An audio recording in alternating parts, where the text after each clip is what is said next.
gracias por tu fidelidad. Te damos las gracias por ser nuestro Dios, por ser nuestro Señor, por habernos rescatado y habernos salvado, Señor. Gracias por habernos dejado tu palabra y rogamos que tu palabra sea luz a nuestras vidas, Señor, en esta mañana. Que tú nos bendigas de una forma especial, que tu palabra sea lámpara a nuestros pies, Señor, y tú nos hables, nos examines, nos exhortes, nos convenzas, Señor, de pecado, de justicia y de juicio, Señor, por tu Santo Espíritu. En el nombre de Jesús. Amén. Doy gracias a Dios por la oportunidad de estar con ustedes compartiendo esta palabra. Yo les ruego que por favor mantenga su Biblia abierta en Colosenses 1, versos 15 al 19. Para entender un poco lo que dice la Escritura en el libro de Filipenses, es necesario que podamos entender el contexto de la carta y lo que estaba sucediendo en la comunidad de Colosas. Definitivamente en la comunidad de Colosas se estaba moviendo lo que se ha denominado como la herejía colosenses. Y esta herejía consistía en dos aspectos fundamentales: la sustitución de Jesús por seres espirituales, por ángeles, que se convertían en intercesores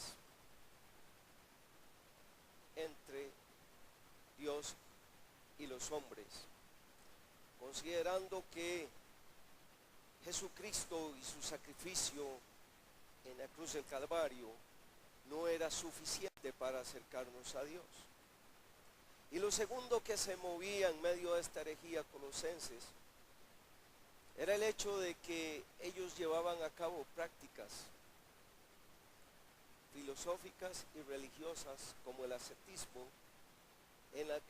a través de la cual ellos creían que era necesario apartarse de las cosas materiales para purificar el espíritu y de esta manera poderse acercar más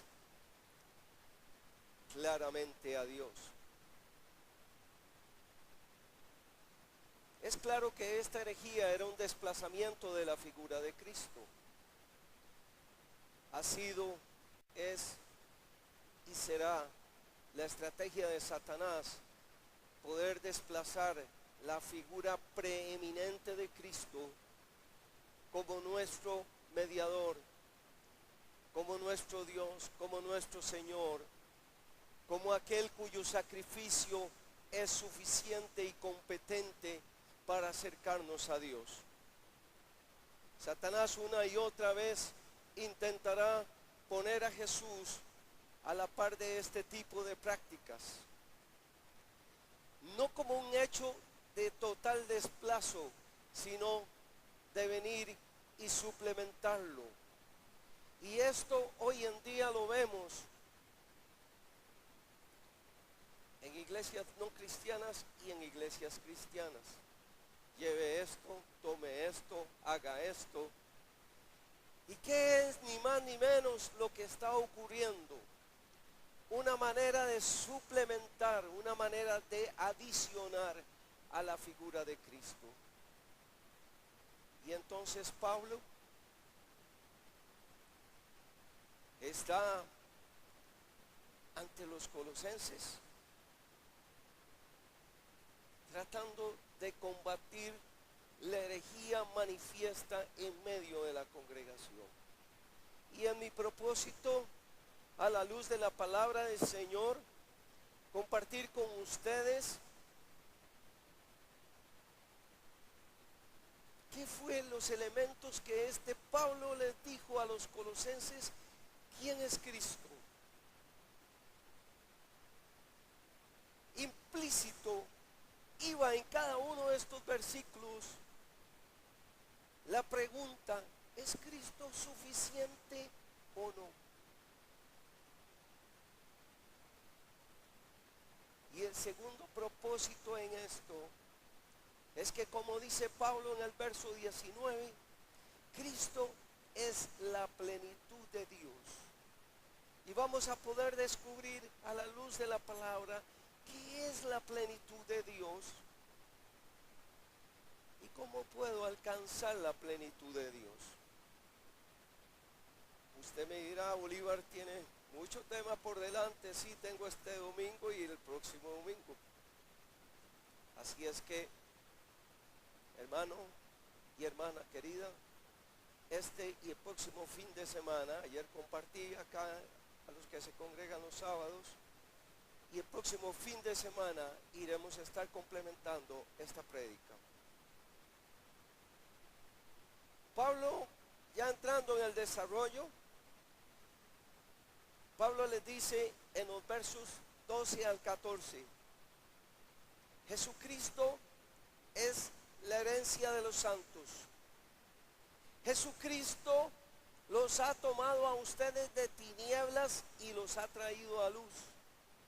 Jesucristo les ha redimido y les ha perdonado. Pero Colosenses, pero Comunidad Cristiana El Faro,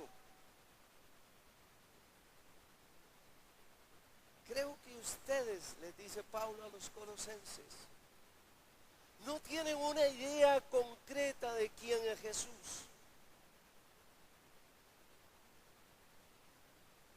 No tienen una idea concreta de la figura de Jesús, de qué vino a hacer este Jesús y cuáles son sus atributos.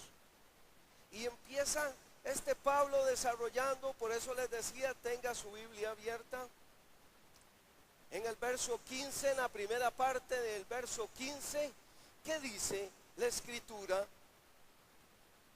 Cristo es la imagen visible de Dios que es invisible. Entonces dice Pablo, Cristo es la imagen de aquel que no se puede ver. Cristo es la imagen de aquel que es espíritu. Y cuando nos vamos al sentido de la palabra en el original, esta imagen tiene la traducción por icon, la traducción de que lleva consigo la figura de una imagen, la figura de una pintura, la figura de un retrato exacto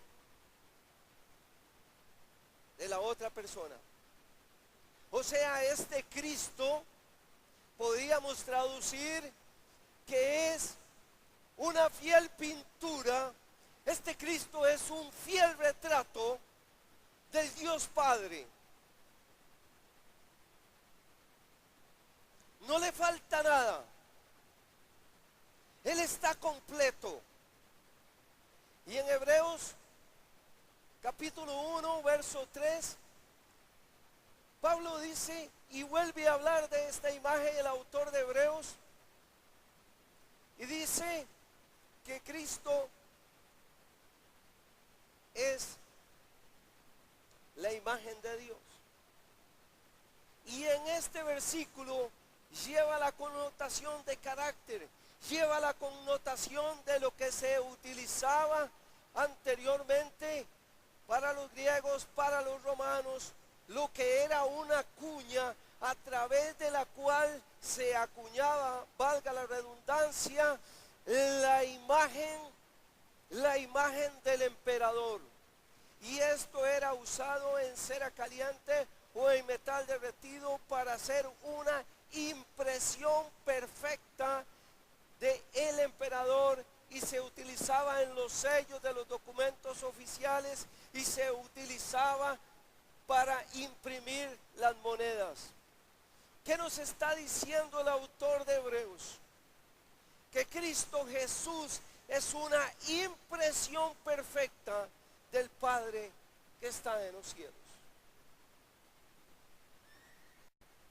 El Dios que está en los cielos volvió a venir a la tierra Por eso dice la escritura en el libro de Juan: nadie ha visto jamás a Dios, el único Hijo. Esto está en Juan 1:18 para los que anotan.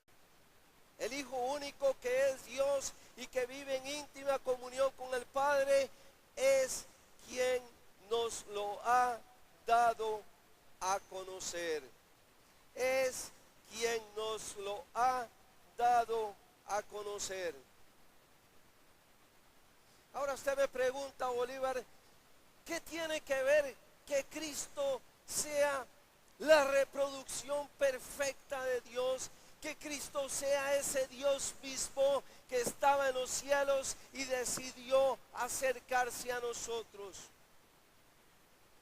Por un lado, si nos vamos al Génesis, cuando Dios creó a Adán,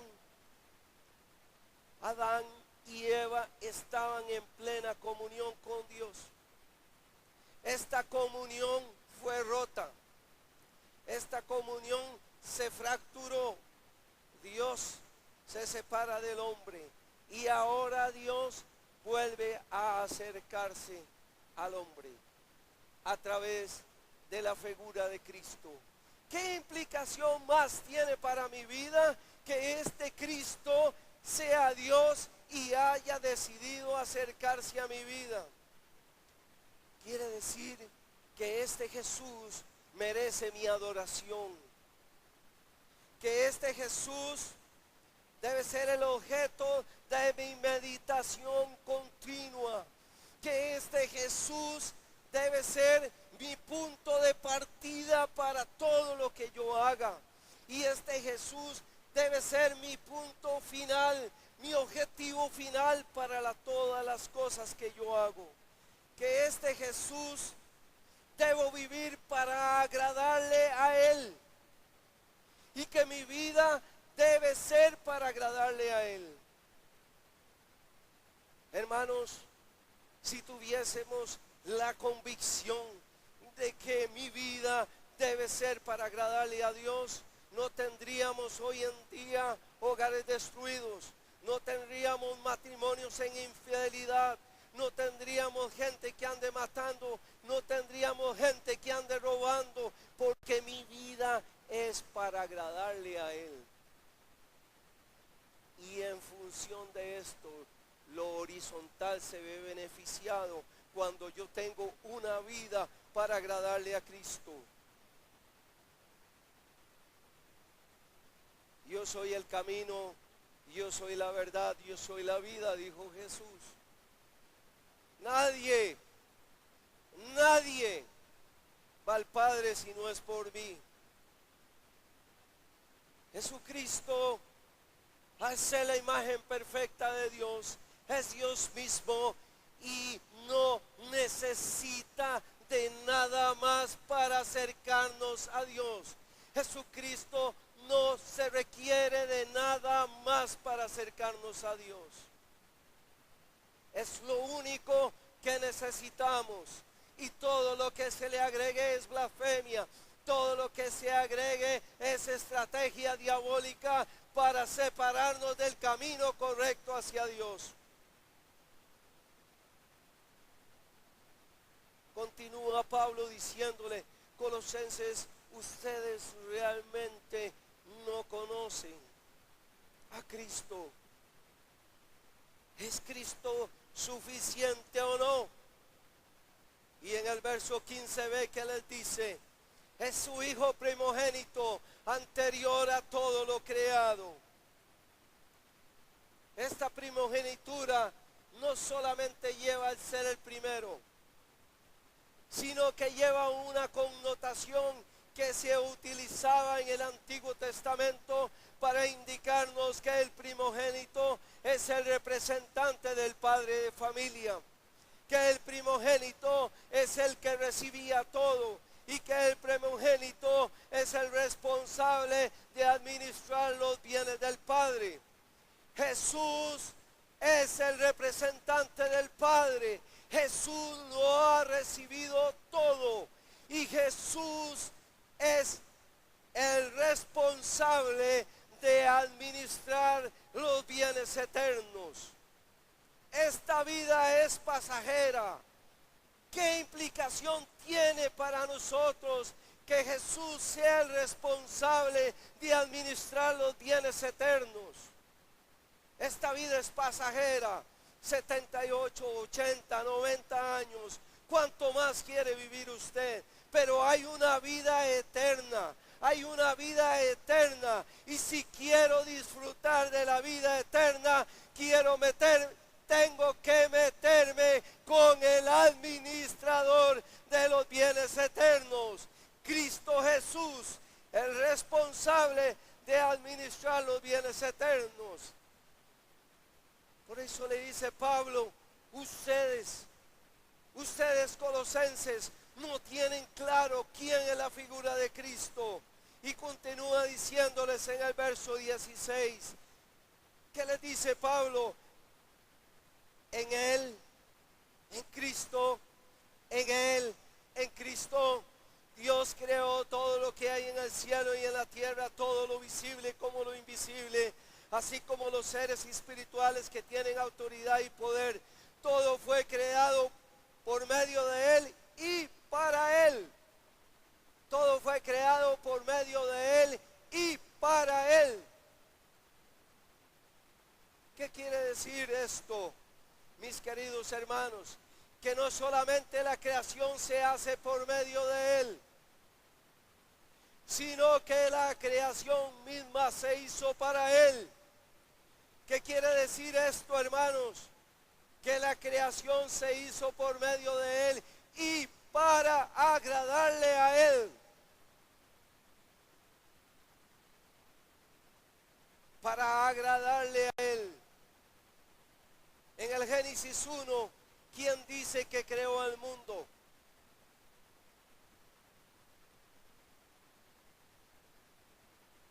Se nos presenta la figura de que lo creó el Dios Padre. Pablo nos está diciendo que en Cristo, por medio de Él y para Él, ha sido creado el mundo. ¿Hay contradicción en esto? De ninguna manera. Si usted tiene problemas con la Trinidad, yo también le digo que me es difícil entender. Pero la verdad es una, la Biblia es verdad. Y la Biblia no se contradice y no se separa de sus verdades. Cristo es Dios. Y por medio de Él y para Él fue creada todo lo que vemos.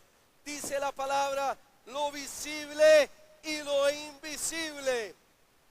Todos los seres espirituales fueron creados por Él. Seres espirituales que algunos de ellos se rebelaron contra Dios y fueron expulsados como los demonios que siguieron a Satanás. Entonces Cristo está por encima de ellos, porque Cristo los creó y todo está sujeto a Él. Cuando Cristo iba desfilando en su desfile triunfal hacia la cruz del Calvario, Satanás se reía, pero no sabía que Cristo estaba venciendo al mundo. Cristo ha vencido al mundo. Nosotros como cristianos muchas veces nos intimidamos cuando le hablamos a alguien de Satanás, se da intimida. Como cristianos dicen, no queremos saber nada de eso. Pues yo le tengo una noticia, Cristo está por encima de eso, porque el creador de todas las cosas está por encima de todas las cosas. Y ellos no son la excepción. Ellos están sujetos a la autoridad divina. Ellos están sujetos a la autoridad de Cristo. Y están sujetos a nosotros como hijos de Dios, a las cuales se le ha sido delegada esa autoridad por el poder del Espíritu Santo. ¿Qué implicación más tiene para nosotros que este Cristo sea el creador de todas las cosas?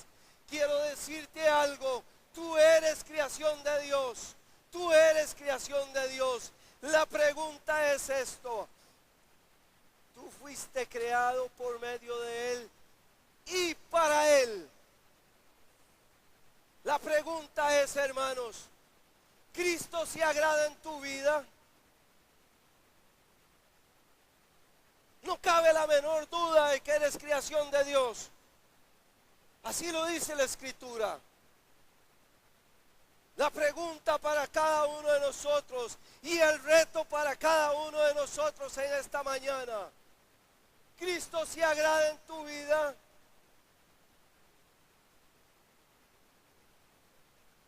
¿Cristo se agrada en lo que hacemos? ¿Cristo se agrada en lo que decimos?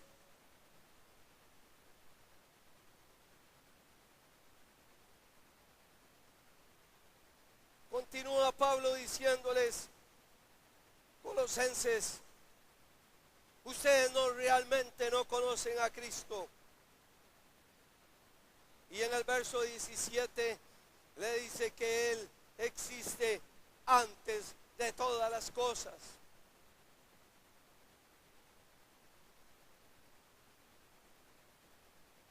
Para los que están viendo su Biblia, esto está en la primera parte del verso 17. Este Cristo existe antes de todas las cosas. Apocalipsis 22:13 indica lo siguiente: yo soy el alfa y la omega, el primero y el último, el principio y el fin. ¿Qué clase de Cristo tenemos?, le dice Pablo a los colosenses. Tenemos un Cristo alfa y omega, principio y fin. Él es todo. ¿Qué clase de Cristo, qué figura de Cristo tú tienes?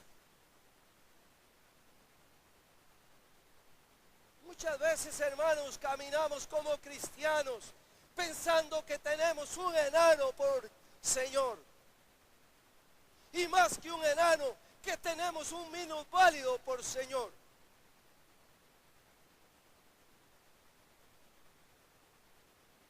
Y a veces estamos metidos en cuevas, llorando, viviendo una vida como si no tuviésemos el señorío de Cristo en nuestras vidas.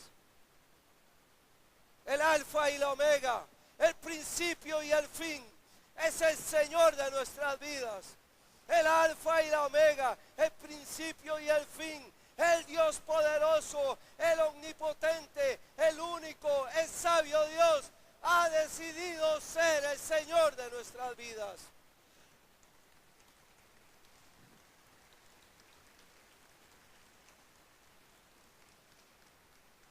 ¿Qué privilegio tenemos? ¿Lo merecemos acaso? No lo merecemos.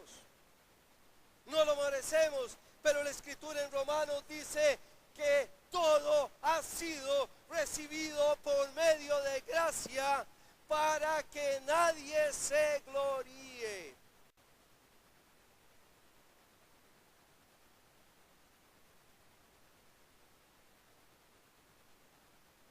Les dice Pablo de nuevo: oiga, colosenses, ustedes realmente no conocen a Cristo. Ustedes realmente no tienen un concepto claro de quién es Jesús. Comunidad Cristiana El Faro, ¿tienes tú claro quién es Jesús? Pues el verso 17 nos dice que Él es el sustentador de todas las cosas.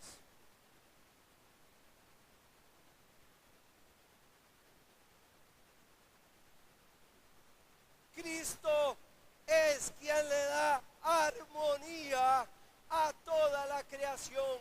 Cristo es quien le da coherencia a toda la creación.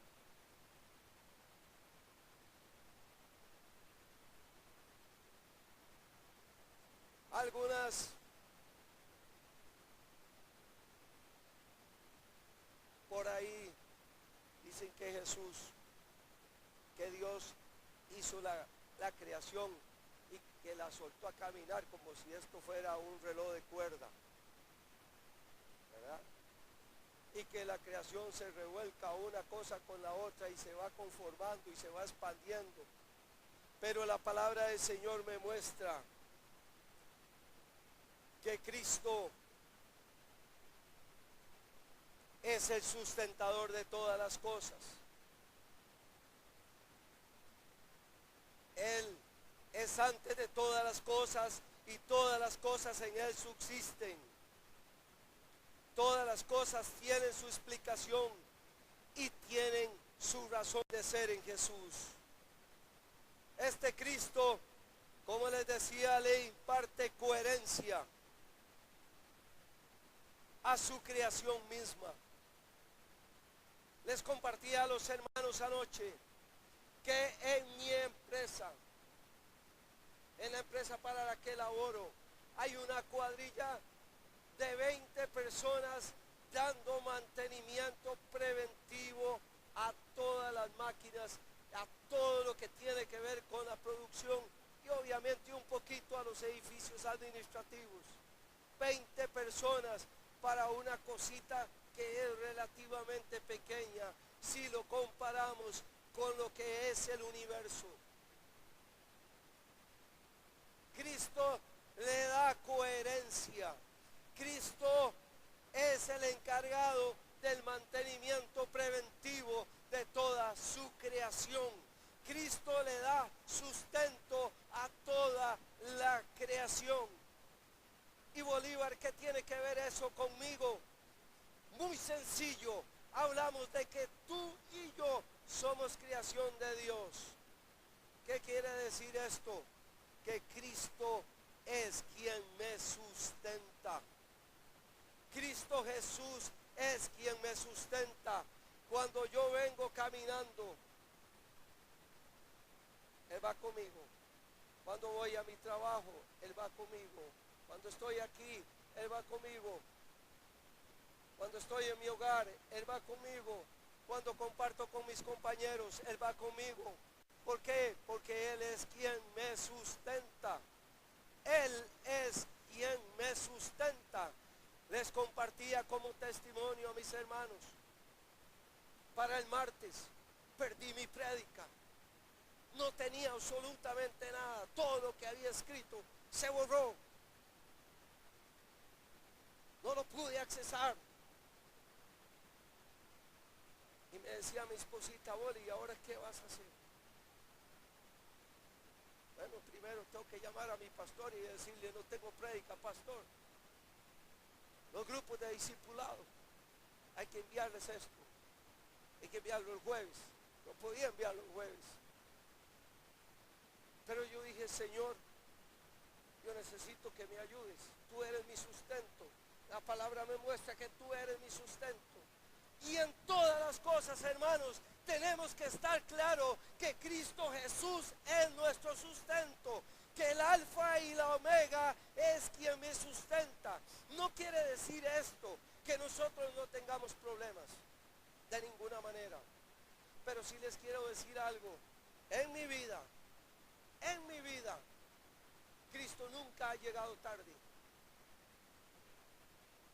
Tengo 57 años, voy para los 58. Y en mi vida, Cristo nunca ha llegado tarde a mi vida. Él es sustentador. Él es quien va delante de nosotros. Él es quien nos acompaña como aquellos que caminaban a Emaús. Y el Señor iba con él. Él va con nosotros. ¿Cuál es tu problema? ¿Cuál es tu gigante? Yo quiero decirte que hay alguien que es el creador de todas las cosas, que está por encima de todo eso. Les dice Pablo, Colosenses, ustedes no han entendido quién es Cristo. Y les vuelve y les dice en el verso 18, Cristo es el Señor de la iglesia, es la cabeza que es su cuerpo. Cristo Jesús vuelve a convertirse en el Adán, en el primero de todo. Al redimir a su pueblo, Cristo marcha delante de quienes los redimidos por Él, quienes los perdonados por Él, quienes los santificados por Él, quienes los justificados con Él, quienes los perdonados. Todos y cada uno de nosotros hemos sido perdonados por Cristo Jesús. Él es la cabeza de la iglesia, entendiéndose como cabeza de la iglesia, la cabeza de todos los redimidos, de todos los perdonados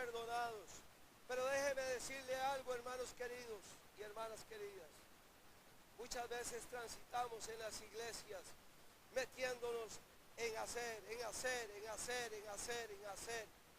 Y no vamos a la cabeza a preguntarle si lo que estamos haciendo es lo que Él nos está llamando a hacer. ¿Qué connotación tiene la cabeza? ¿Dónde se alberga el cerebro? ¿Dónde se albergan las decisiones del hombre? Si no es en el cerebro. ¿O es que el cerebro está aquí en los pies?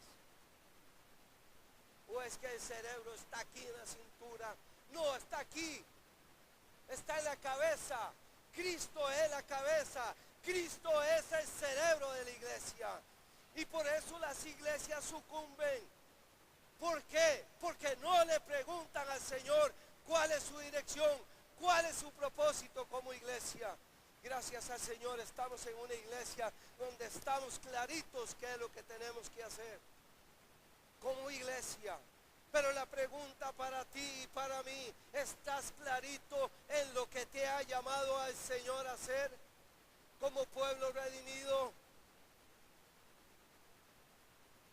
Muchas veces ni siquiera somos buenos testigos de Cristo, porque no estamos convencidos de testificar quién es Jesús. Y muchas veces caminamos bajo nuestras propias decisiones, caminamos en nuestra propia prudencia, en nuestras propias decisiones, sin consultarle al Señor, sin meternos con Él en ayuno, en oración, en su palabra, para determinar qué es lo que Dios quiere para mi vida, cuál brazo quiere el Señor que yo sea para Él como miembro de la iglesia.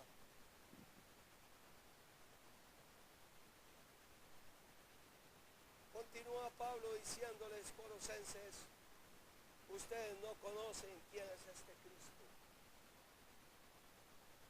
Comunidad Cristiana El Faro, entendamos quién es Cristo.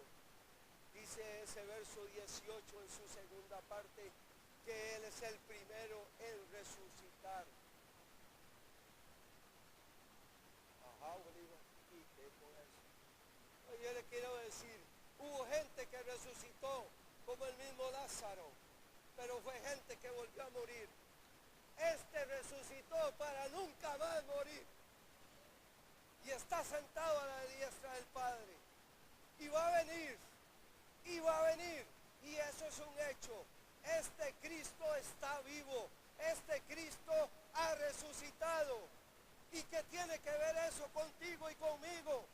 Que este Cristo que ha resucitado, que es el primogénito de los muertos, juntamente con Él vamos a resucitar a una nueva vida.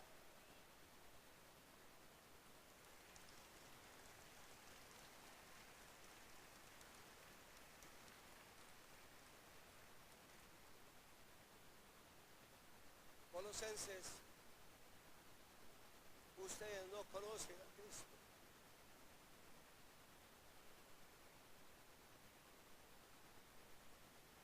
Les dice Pablo, si les parece poco todos estos 7 argumentos que les he dado,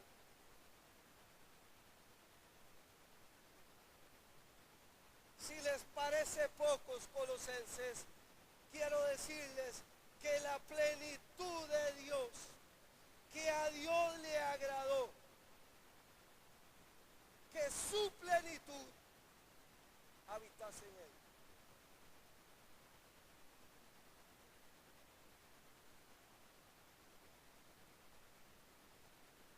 De esto vamos a hablar la próxima semana. Esta es simplemente la introducción del tema de la próxima semana.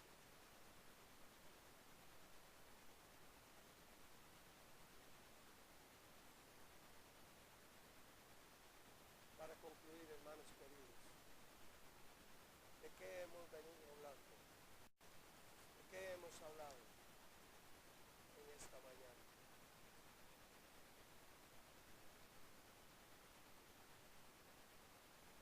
Hemos hablado de que este Cristo es la imagen visible del Dios que es invisible.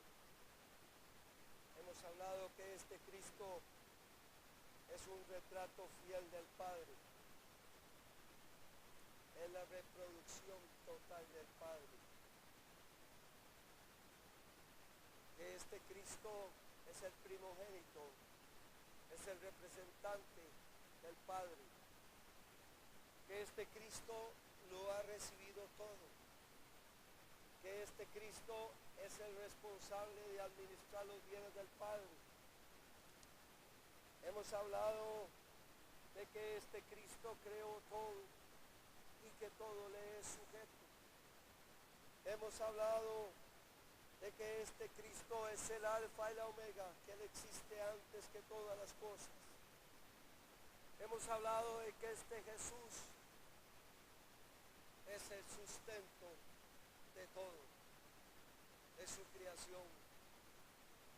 Es el encargado de administrar, por decirlo de alguna manera, el mantenimiento preventivo de su creación. Cristo es el Señor de la iglesia, es el cerebro de la iglesia, y que este Cristo es el primogénito de entre los muertos.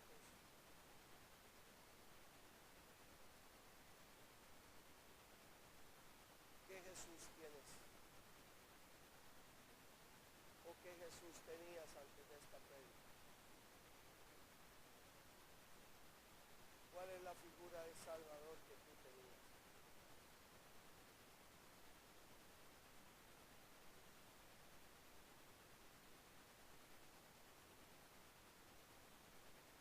Medite profundamente en este momento. No se distraiga, mis hermanos, no hemos terminado.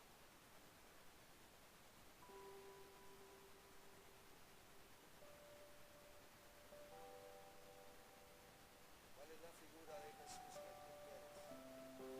Que tú tenías antes de esta prédica.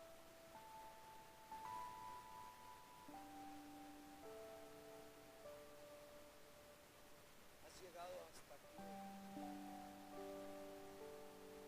y aún no estás muy convencido o muy convencido.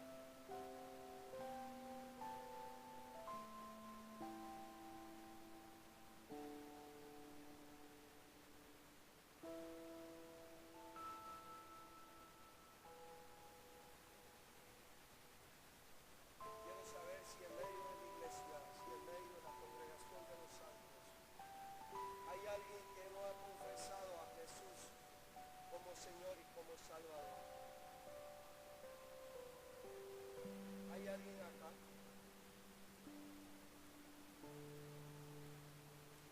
¿Hay alguien en medio nuestro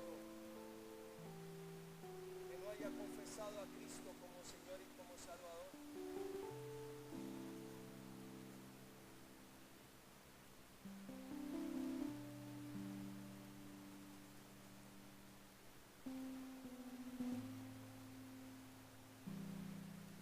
¿Hay alguien acá?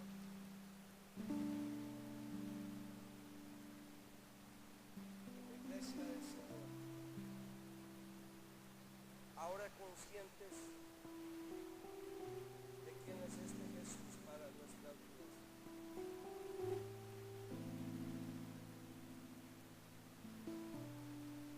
¿Quieres tú venir delante del Señor en esta mañana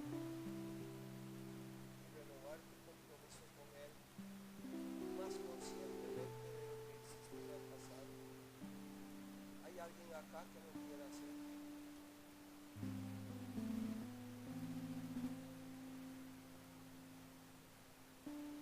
Venga, ven.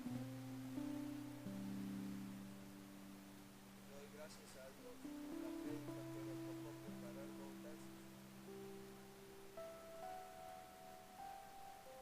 De muchos conceptos claros.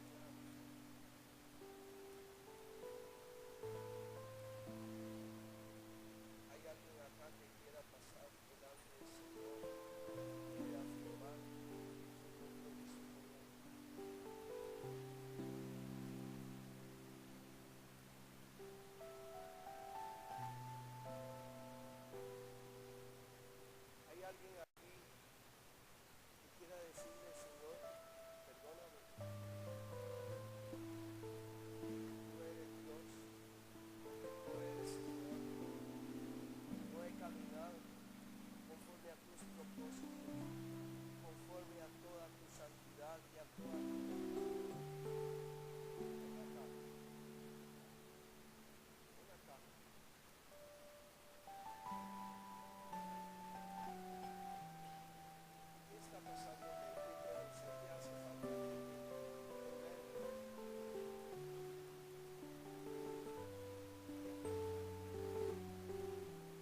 Señor.